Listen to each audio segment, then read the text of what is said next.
So hey guys, welcome back to our channel. Today I'm going to explain a new anime series. So I hope all you are so happy and let's start the video guys. The story is from the time when the Demon King launched a ferocious and devastating attack on the entry world. That attack destroyed many civilizations and along with them the Gargan Empire, the largest humanoid warrior empire in the world, also fell. As humans, elves and dwarves were surrounded all sides, their existence came under threat. Seeing their destruction approaching, the three races united and poured all their strength into the fight. Now they had no option to retreat. They would either fight until their last breath or be erased forever from the pages of history. In this great war, there was a special team called the Suicidal Squad, which was significantly sent to infiltrate the Demon King fortress and eliminate him. This mission was entirely suicidal, but if successful, it could save the world from destruction. In this long, exhausting and bloody war, where the fate of humanity was at stake, the Demon King was finally defeated. And as these brave warriors were preparing to leave the fortress, they saw something that made their hair stand on end. In a deeply dark room, a girl was chained and she was being guarded by two terrifying powerful demons. One member of the squad, Theron, recognized the girl and made the decision to stay here, and he ordered his two companions, Kyle and Ursa, to leave immediately. Kyle and Ursa could not convince him otherwise. Ultimately respecting his wishes, they moved forward. On their way, they reach a room where a mysterious crimson crystal is placed, and as soon as Kyle approaches it, several magical orbs attack him from above. With his sword, he managed to block most of the attacks. However, one orb pierces through his sword and hits his body directly, rendering him completely incapacitated. But at that very moment, his companion, the mage Ursa, steps forward and without wasting a single moment, uses all her remaining magical power to save him. But in this report, she herself disappears into the air and dies on the spot. Kyle, who is now utterly shocked by Ursa's death, has not even recovered from his emotions when a mysterious winged attacker appears. A winged demon that seems extremely dangerous. Kyle attacks it with all his strength, but it has no effect. Then the demon attacks Kyle with a sharp deadly feathers made from its wings. The attack is so fast and precious that Kyle does not even get a chance to encounter. His sword spirit warns him that this technique is elimination and unblockable, a high level spell that destroys everything in its path. Realizing this, Kyle understands that if it's happen again, he won't survive. So, in a hurry, he makes a decision. He will unleash the full power of the gemstone embedded in his sword. His sword spirit, already impressed by his loyalty and bravery, gives him its constant. Kyle activates his ultimate attack and strikes the demon with all his might. His sword tears through the demon, but in that strike, his sword also breaks. A deep silence falls over the room. Kyle, now completely exhausted and utterly broken, is all alone. He feels that while he has won the battle, everything is now lost. Neither his friends, nor his home, nor Ursa, nor his childhood friend Lisa remain. He collapses to the ground physically and mentally shattered. Just then, a crimson crystal suddenly begins to glow intensely as if it's being activated. Sensing danger, Kyle approaches the crystal to destroy it, thinking it might harm humanity. But as soon as he touches the crystal, everything suddenly goes black, and when he regains consciousness, he finds himself in his old room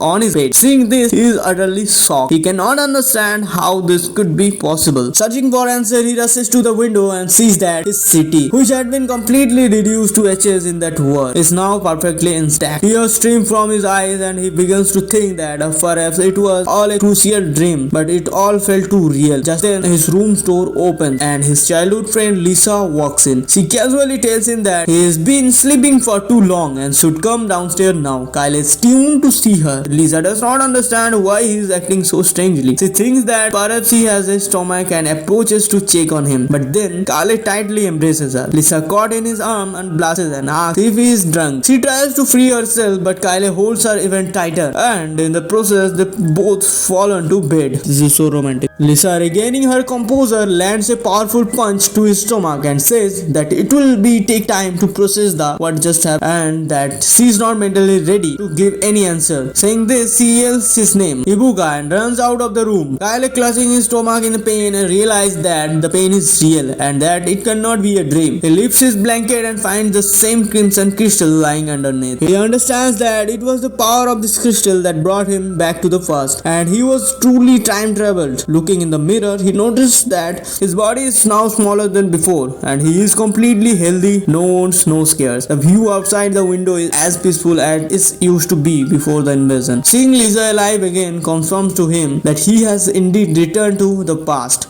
Now he carefully examines the crystal and wonders if it can truly enable time travel. Just then, his stomach starts growling, and he heads to toward the dining room in search of food. Fortunately, he finds a table full of food there. Lisa had prepared it for him. This reminds him of the days when Lisa often helped his mother and came over to cook. Without stopping, he eats everything and clearing plate after plate. After a while, his older brother Theoron arrives for breakfast, but the table is already completely empty. Kyle has eaten everything alone. Seeing this, Theoron is initially shocked but then forgives him because it's Kyle's birthday. Seeing Theoron brings back memories of that horrific time when two brothers fought together in a battle. Theoron had died, but now seeing him alive, Kyle breathes a sign of relief. After this, Kyle goes to underground library to meet his mother. His mother, a powerful archmage, has been reading books there all night. Kyle asks her if a time travel spell truly exists. She replies that such a spell does exist but extremely rare, requiring an immense amount of power that even the world's most powerful mages cannot summon. Kyle then asks if a magical item could store such a power. She answered that it's possible, but only if the item is centuries old or contains the absorbed power of hundreds of thousands of death. Kyle realized that the massive destruction caused by the demons made the crystal powerful, and it was his crystal that enabled his time travel. His mother pulls out a book and shows him that such a crystal exists only as one, the legendary Divine Dragon's Heart, which has been missing for the past 1,000 years. Everything now makes sense to Kyle. He feels happy that after so many years he can talk to his mother about all this again, but his mother feels that her son has suddenly become very mature. She does not know that she is talking a version of her son who is almost 10 years older. During mealtime, his mother also goes to look for food, and when she finds out that nothing is left, she forgives Kyle considering it is birthday gift, just as Theoron did. After this, Kyle goes to a quiet place and closely examines the crystal again, wondering what his older self wants to change. Just then, Lisa arrives and apologizes for the awkward incident that morning. Kyle tells her that he had a terrifying dream in which he lost her. That's why he held her so tightly. Hearing this, Lisa smiles and forgives him and wishes him a happy birthday. Looking into her eyes, Kyle recalls moment when Lisa took her last breath when a city was the first to be destroyed by the demons. The thought of losing Lisa again brings tears to his eyes, and he remembers the oath he took against her death. Just then, Lisa brings him back to reality. They sit together looking at the sunset, but Kyle's mind is preoccupied with the same worry. He is thinking that 3 years from now, the invasion will happen again. He makes a promise to himself that this time he will change everything and save everyone no matter what it takes. That night, Kyle begins writing down all the future events. He remembers in details. He wants to warn people, but he knows no one will believe him. So he decided that he will kill the Demon King himself, no matter how weak he is right now. He picks up his sword and starts practicing. He imagines the feather-winged demon in front of him. He manages to dodge some of its attacks, but others hit him, making him realize he still has much to learn. But he has 3 years, and in this time, he will take his training very seriously, every day, every night, so that next time he is not just a survivor but a legend. Using spells like strength and haste, Kyle boosts his physical states and immediately feels his strength and speed for surfacing his usual days. There's a new energy in every movement, as if someone else's powers has merged with his body. This experience is new and somewhat unsettling for him. He begins to suspect that this might be the residual power of the Crimson Crystal, still active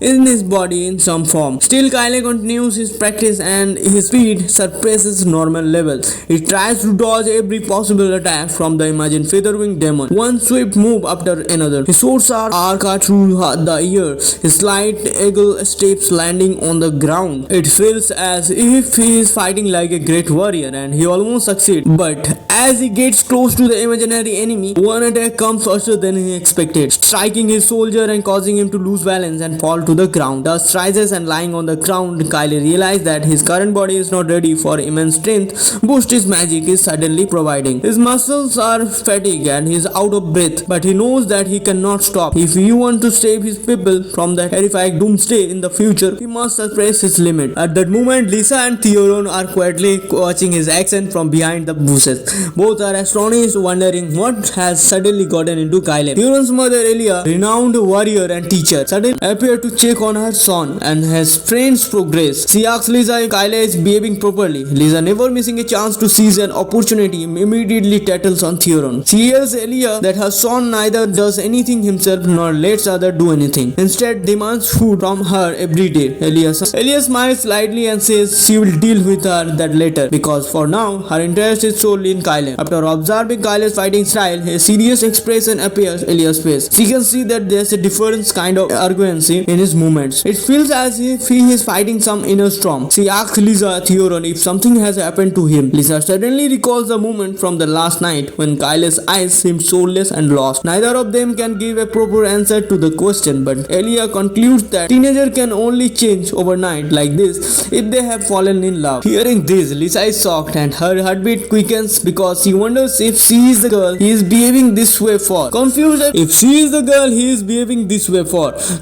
and a bit angry, she immediately goes to Skylar and without saying much, demanding a confession. She says, either tell me clearly what you feel or get ready for beating. Kyle, who was still lost in his training, does not understand what she is talking about. When he falls to confess anything, Lisa, filled with anger, and start beating him up, thinking he has broken some innocent girl's heart.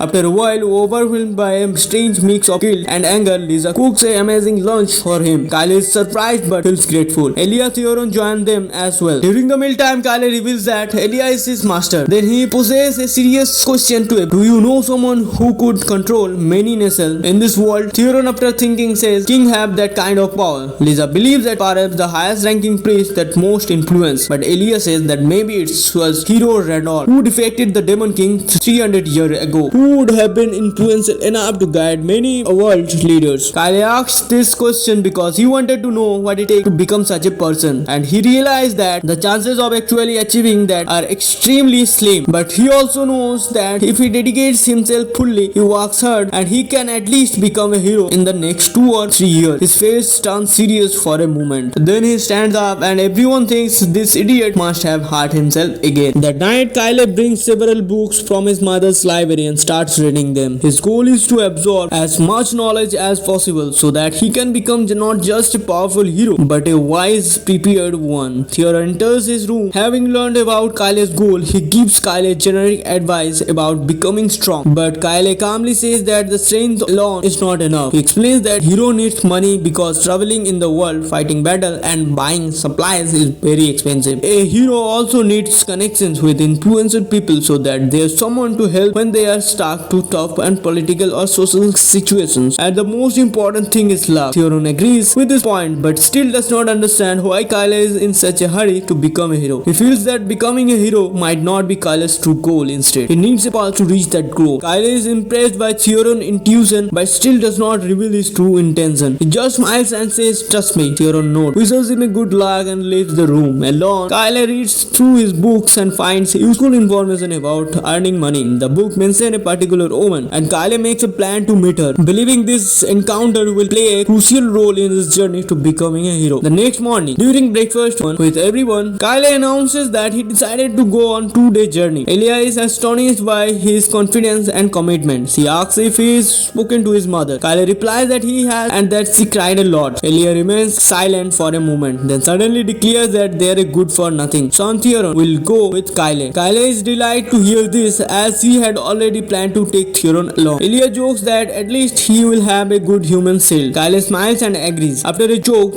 Kyle tells Lisa about his plan, but she gets upset so much that she cannot even look at him. When Lisa learns that Kyle is going to the royal capital for a work experience, she insists on joining him. Kyle immediately refuses, not wanting to put Lisa in any danger. Lisa stands firm, saying that she is not liability and has trained with Oracle warrior. This surprises Kyle, but he knows no one can stop Lisa. So he looks into her eyes, walks up to her and kisses her, and promises that when he returns, he will come to her first. They will pick up where they left off. Lisa is speechless, her face turning slightly red. Composing her, she makes Kyle promise to return to her safely. Under the shade of the trees, they share a long, quiet and emotional hug. Since Kyle is about to embark on a long journey, he needs to prepare properly. He heads to the market and taking Lisa along. On the way, he apologizes for upsetting her, but clarifies that he was not actually upset with her. There was something else he cannot put into words yet. As they reach the market, Kyle's eyes fall on incredible beautiful girl and elf. Her grace, the depth of her eyes and mysterious power stops Kyle in his tracks. Lisa notices her too and points her out, making Kyle's focus even sharper. When the elf turns toward them, her presence seems to steal the very air. Lisa is tuned by her beauty and sparks of recognition flickers on Kyle's face. He moves toward her and wondering how to reintroduce himself after all these years. Then he remembers that his previous life, he once heard Oja's real name from her, a name known only 3 people in the world, her parents and herself. This could be only password to reach the door to Oja's heart. But as soon as he calls her exes, everything changes in an instant. Oja's eyes widen, a mix of fear, anger, and suspicion flashes across her face. To her, a stranger knowing her real name could be direct threat.